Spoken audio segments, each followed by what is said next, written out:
जल्दी से उसके बाद जा रहा हूं। नहीं, मैं कर्नल साहब की बात को थोड़ा सा उसमें और जोड़ना चाह रहा हूं। बहुत सही बात कही। जो देखिए, अमेरिका में सरकारें बदलती हैं, कभी डेमोक्रेट्स, कभी रिपब्लिकन, डेमोक्रेट रिपब्लिकन, लेकिन उनके डिफेंस प्रोक्यूरमेंट पर, डिफेंस रिसर्च पर, उसमें कोई फर्क नहीं पड़ता। वो उनके काम चलते रहते हैं और उससे इससे फर्क नहीं पड़ता कि रिपब्लिकन हैं, डेमोक्रेट्स हैं। यही स्थिति हमारे यहाँ भी होनी चाहिए। अब देखिए, राफेल की डील कांग्रेस समय शुरू हुई। एंटोनी साहब जो है 2013 में जब वो लिख जाते हैं फाइल में, जब सब कुछ फाइनल हो चुका था, डील हो जाती है 126 जहाज की, उनको अंदर हिम्मत नहीं पड़ी कि उसको थ्रू करें। उन्होंने लिख दिया कि अगली सरकार फैसला ले।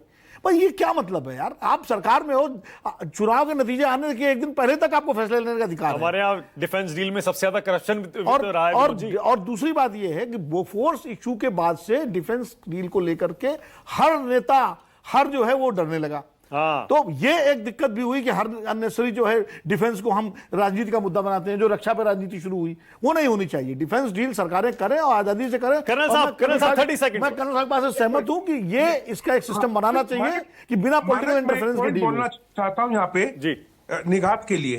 देखो निगात, कांग्रेस ने जब बोफर्स खरीद के दी, इट्स वंडरफुल गन्स, और जैसे ही राफेल हमको अभी मिला, इट्स ए वंडरफुल एयरक्राफ्ट।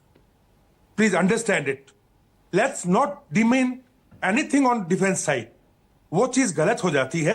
आपने भी अच्छी चीज दी है, दूसरों ने भी दी होगी। और 2007 में शुरू हुआ था राफेल का किस्सा, जाके मिल रहा है 2024-25 में।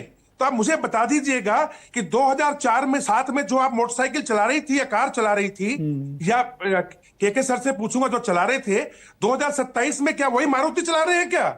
बोलिए निगत अब्बास, उसके बाद के शर्मा। बोलिए निगत अब्बास।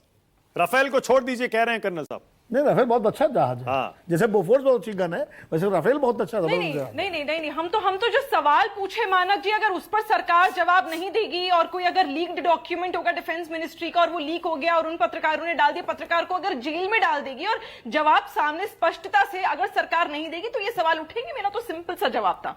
पर मैं बहुत देर से आपका इंतजार कर रही हूँ, क्योंकि यहाँ पर के भाई साहब ने एक बहुत अच्छी बात बोली जो अक्सर इन लोगों के प्रवक्ता बोलते हैं कि मोदी है तो मुमकिन है। इन्होंने अर्थव्यवस्था को लेकर बोला था और इन्होंने ये बोला था कि किस प्रकार एक कूटनीतिक जीत और देश हमारे साथ खड़े रहे। तो मैं उस पर जवाब दे देती हूँ। बिल्कुल सही बोला, मोदी है तो मुमकिन है कि तभी पिछले 5 वर्षों में सबसे कम तेजी से बढ़ी हमारी इकोनॉमी 6.5% पर। तो हाँ, मोदी है तो मुमकिन है। पिछले 45 वर्षों में पहली दफा ऐसा हुआ है कि बेरोजगारी का दर 9.2% हो गया। तो मोदी है तो मुमकिन है। पिछले इतने वर्षों में 10 सालों में पहली बार ऐसा देखा गया है कि यूथ अनएम्प्लॉयमेंट 45% तक बढ़ गया। तो मोदी है तो मुमकिन है। और ट्रेड डेफिसिट पर इन्होंने बोला, ट्रेड डेफिसिट पहली बार जो मनमोहन जी की सरकार में $25 बिलियन होता था, वो आज मोदी जी की सरकार में चाइना के साथ ट्रेड डेफिसिट है $100 बिलियन का। तो बिल्कुल सही कहा। ओके, के शर्मा आपकी बारी है, टाइम खत्म हो जाएगा। के शर्मा आखिरी 10 second. Okay, 10 more seconds। Okay, 10 second, उसके बाद आप बोलिएगा। Thank you. अब आप देखिए, मैं केवल इतना ही जवाब देना चाहता हूं। क्या आ रहा हूं, उसके बाद आ रहा हूं। मैं क्या आ रहा हूं, 10 सेकंड और दे दीजिए उनको। यूएई हो, सुनिए निगत अब्बास मेरा नाम है, कुवैत हो या फिर यूएई हो, इंडिया आज उनके साथ भी ट्रेड डेफिसिट में। उसके बावजूद यूएई पाकिस्तान को 5 साल का जो वीजा होता है वो मिनिमम एलिजिबिलिटी क्राइटेरिया पे दे देता है, और कुवैत सारा वीजा जो बैन किया था पाकिस्तान का, उसको अनबैन करके इनके साथ ट्रीटी, लेबर ट्रीटी साइन करा। और आज तो खबर ये आई है कि रशिया भी ट्रीटी साइन कर रहा है। ओके निगत, ओके, अब रुक जाइए। के शर्मा थोड़ा सा टाइम मैंने दे दिया। आप ही की साथी है निगत अब्बास, मुझे उम्मीद है आपको बुरा नहीं लगा। पुरानी साथी है। हाँ। नहीं, कोई बुरा नहीं लगा। मुझे अच्छी लगा कि वो कोशिश कर रही थी कि इधर उधर से जो कुछ बोल सके बोल जाओ, लेकिन ऐसा नहीं होता।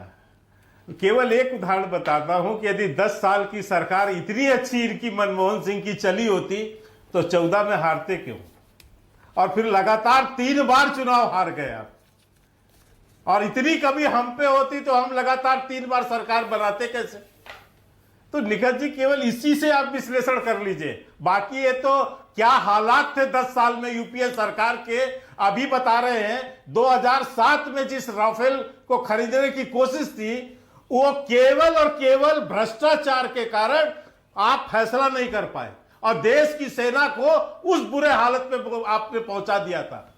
आप पूरे राफेल को लेकर पूरे देश भर में झूठ बोलते फिरे और अंत में सुप्रीम कोर्ट से डांट खाने के बाद राहुल गांधी को माफी मांगनी पड़ी इसी राफेल के लिए। ओके, चलिए इसी नोट पे खत्म कर रहा हूं। इसलिए इसी नोट पे खत्म कर रहा हूं। बहुत बहुत धन्यवाद राष्ट्र की बात में आज आने के लिए। Thank you so much.